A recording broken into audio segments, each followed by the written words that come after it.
Sa mundong ito, alam naman natin na maraming nagugutom dahil sa kakulangan ng pera para pambili ng pagkain. Alam naman natin na kahit sa sulok ng mundo ay mayroong taong mahirap. Ito ang ating tunghayan, ang pamilyang nagsisikap sa pang-araw-araw na pamumuhay. Ang palabas na ito ay kapupulutan ng aral na magagamit nating inspirasyon upang magpursigi sa araw-araw na buhay. Araw-araw ng kagipitan ang aming naranasan dahil sa kahirapan lahat ay hahamakin para lang may laman ang aming tiyan.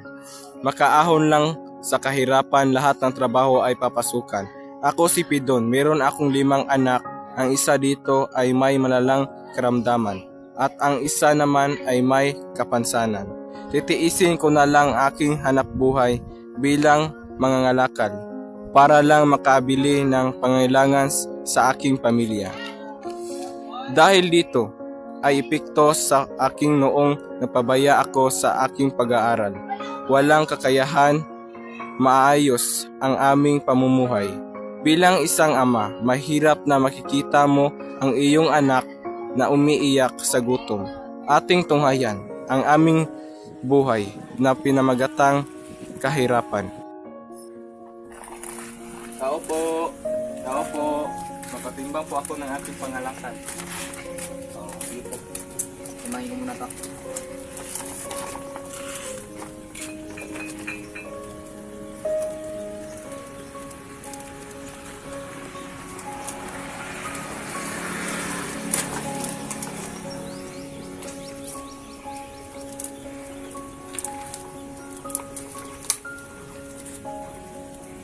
Anak, Siyong, Ano yun, tay? halika nga dito. Maiwan muna dito. Kasi may pupuntahan pa ako.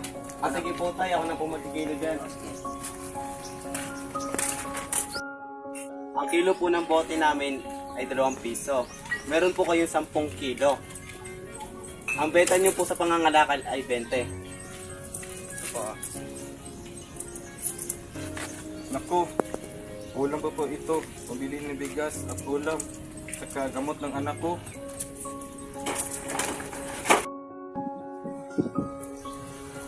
Nay, bakit wala pa po si tatay? May sakit po ang ating bunso.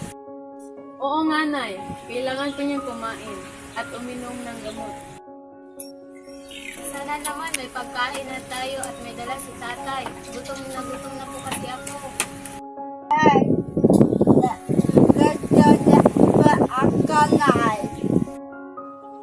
Alam naman ninyo mga anak, ang sitwasyon natin ngayon, pangangalakal lang ang pinagkikitaan ng tatay ninyo. Kaya naman mga anak, sana maunawaan nyo ang tatay ninyo. Parang araw, malagpasan din natin ang kahirapan na pinagdaanan natin ngayon.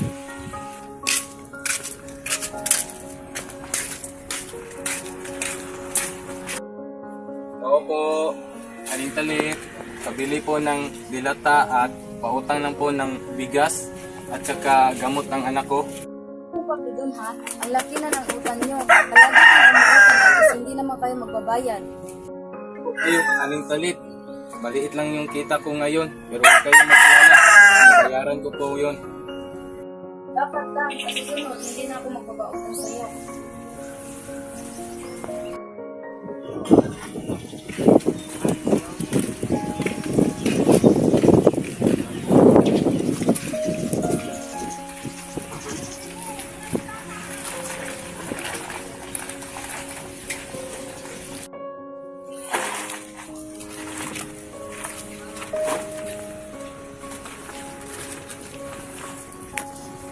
Oh mahal, andyan ka na pala.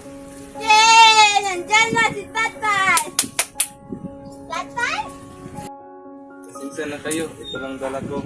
Malit lang kita ko sa pangangalakal. Okay lang yun mahal, ang malaga, mayroon tayong pagkain niyo. Aral ako noon, hindi sana tayo hantong sa ganitong pamumuhay ngayon. Aral kayo, hindi ko niyo tularan ng tatay. Kaya patawarin niyo ako mga anak. Tay, wala po kayong kasalanan kahit ganito ang ating pamumuhay.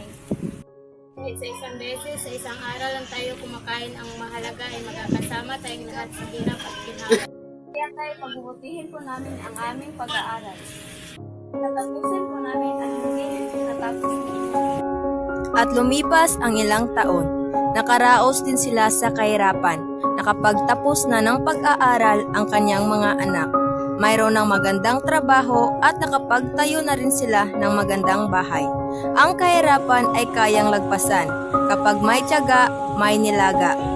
At dito nagtatapos ang aming kwento.